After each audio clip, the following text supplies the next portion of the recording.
Hello everyone, Evan J. Sims here. Today I'm going to be doing something both a little different and a little out of nowhere. what it, it's going to be a comparison video of two movies of the same franchise. Of what you ask? Why of the Peter Pan franchise, of course. The Duology. Now, before I get started, I just want to let you know that no copyright infringement, plagiarism, or just plain ripping off is intended in general. I mean, I have no intent of completely ripping off Nostalgia Critic's Old vs. New series. No! I'm a complete nice guy deep down. So, without further ado, let's begin. To top things off, let's talk about Peter Pan himself. Which is the better Peter? Ladies and gentlemen, boys and girls, I present you, Peter versus Peter. Now, both Peters in both movies are portrayed as silly, over-the-top, and obnoxious little kids. So, neither of them should win my praise? Well, not so fast there. There is a slight catch. You see, I feel as if Peter Pan in Return to Neverland is a lot easier to like and tolerate. Peter in the original movie, well, isn't very pleasant or respectful.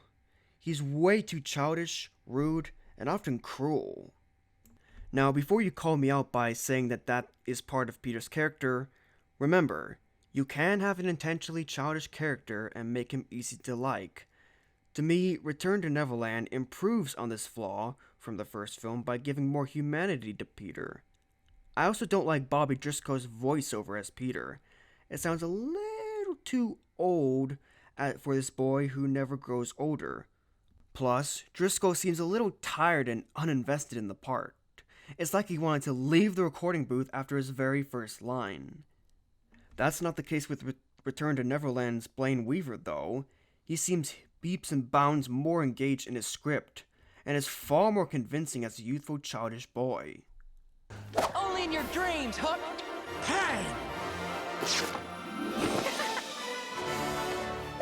I didn't know a codfish could talk.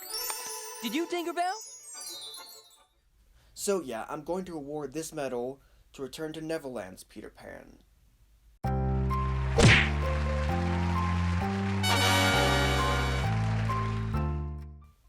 But a story doesn't only have its hero, no, it also has its villain. What do you think of Captain John Hook, What? It's Captain James Hook? Oh, right. Well, let's just find out anyway. And now, for the best Hook.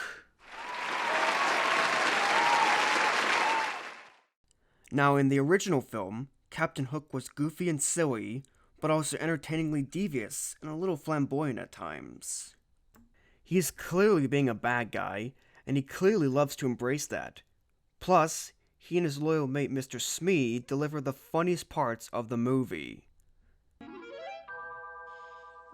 Captain, it's nice to see you smiling again. Brings back the good old days when we was leading a healthy, normal life. Scuttling ships, cutting throats. Oh, Captain, why don't we put to sea again? You know, there's trouble brewing on the island. Women trouble. I wouldn't want this to go any farther, but the cook told me that the first mate told him that he heard that Pan has banished Tinkerbell. Why, you doddering imbecile, We do also feel sorry for the captain because, on a moral level, Hook has every right to resent Peter Pan. I mean, Peter did decide to feed Hook's hand to a crocodile with his own volition. This shows how cruel Peter can really be. So much so that a part of us kind of wants Hook to defeat Peter Pan. Too bad Peter's like the Roadrunner from Looney Tunes. Captain Hook from Return to Neverland, though? Ooh. Well, he's just not as enjoyable or sympathetic as he was in the original Peter Pan. Don't get me wrong, though.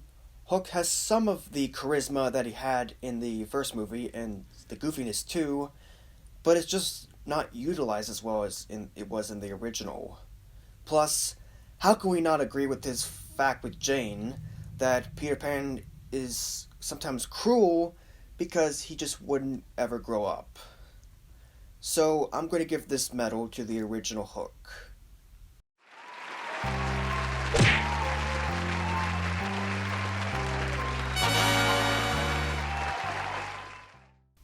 Now on to one of the loves of my life, and the female sidekick we wish we all had, Tinkerbell. Not counting you. Next up is the best Tink.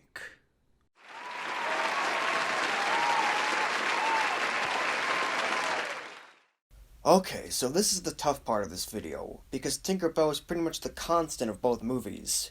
They both portray her as envious, egotistical, and a little bit like Scar from The Lion King. So it's going to be hard to, pick the better Tink. Although, Tink does have a plotline in Return to Neverland of her slowly dying due to Wendy's daughter, Jane, refusing to believe in fairies.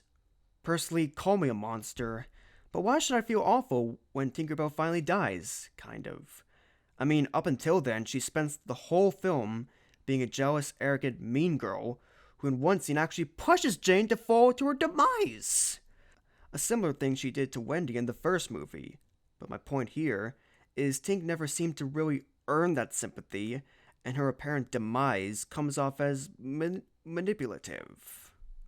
So I guess I'll give that medal to the original Tinkerbell.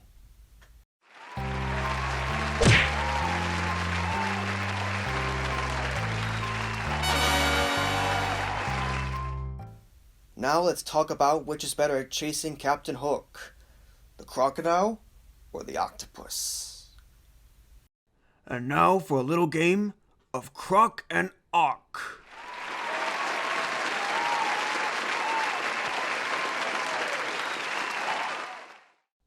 In the original Peter Pan, the one creature that Hook never wants to be around is a crocodile with a clock in its belly. Many people remember the crocodile more than the giant octopus in the sequel. However, I personally have to pick the octopus over the crocodile. Why? Well, because I feel as if the octopus had a little more personality in him than that of the croc. My only real nitpick with him is that Return to Neverland never seemed to explain whatever happened to the crocodile, and just seemed to replace him for no good reason. But putting that aside, the medal belongs to the octopus.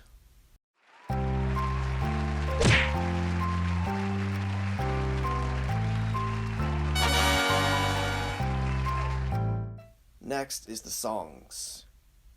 And now for the best music. And no, I don't mean the award.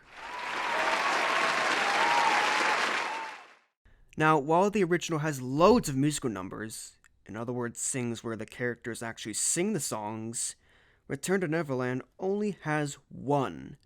The rest of the songs are basically just pop songs in the background.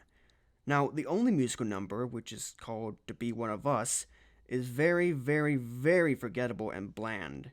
Sure, it has a purpose to the story, but to be honest, I actually prefer the cheesy pop songs over this. At least they are somewhat catchy. Yes, some of the songs from the original Peter Pan are a little dated now, but for the most part, Return to Neverland songs just don't stand a chance against the first. So the medal goes to that one.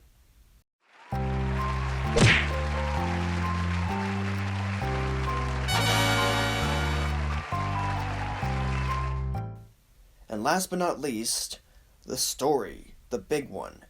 Which film gets its plot, themes, and characters off the best? Well, let's find out. Now for the grand finale of it all, the story.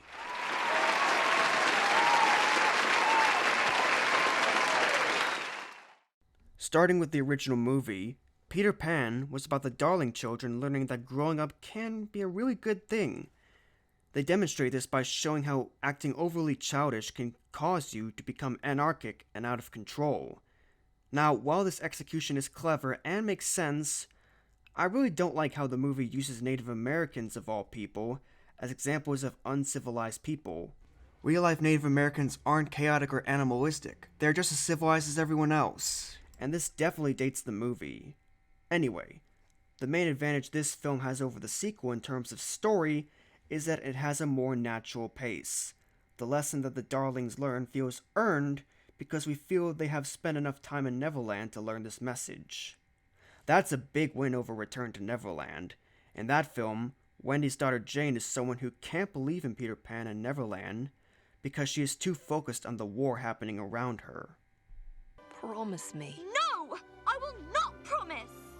Oh, Jane, we'll be together again. You must have faith. Faith? Trust pixie dust? Mother, those are just words from your stories. They don't mean anything. Yes, they do. Peter Pan says they'll make you fly. Daniel, story time is over.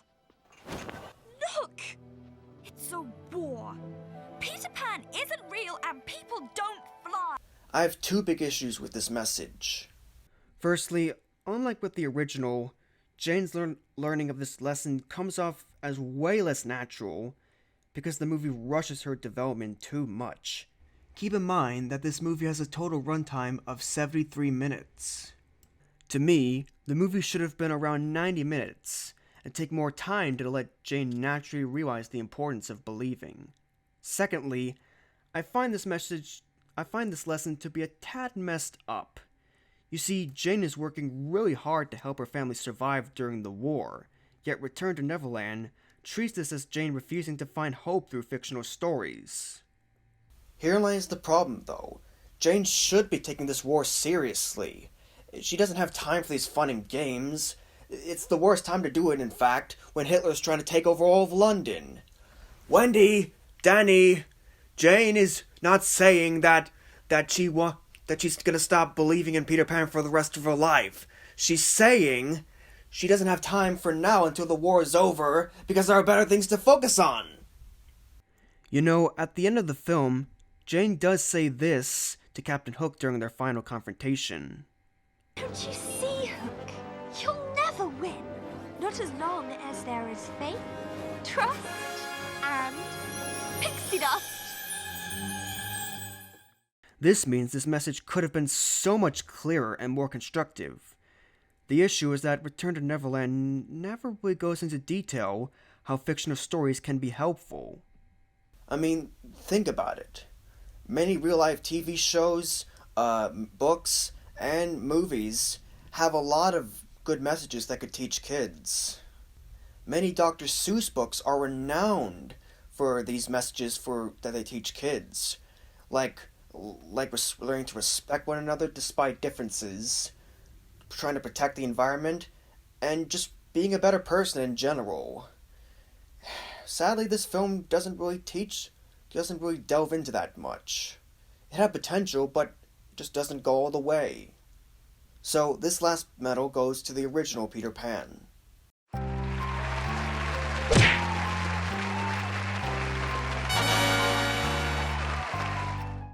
Okay, so we finally made it to the final verdict of this video. The culmination of it all, the one where we decide which is the better version. And that big trophy goes to the original Peter Pan. That's right, it won by just 1 point. Well, that about concludes this comparison video of the Peter Pan duology. I'm Evan&AudreyS Sims signing out. Peace. Now... Huh?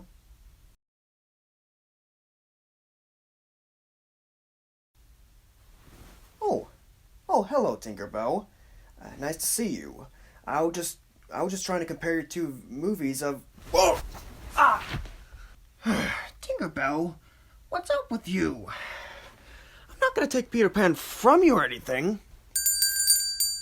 What's that? You've been fired from Disney? Why? I mean, you're one of their two big mascots. How could they... What's that? You'll tell me in my season 2 finale of movie criticisms. No thanks, Tinkerbell. I will... What was that? Was that Pixie?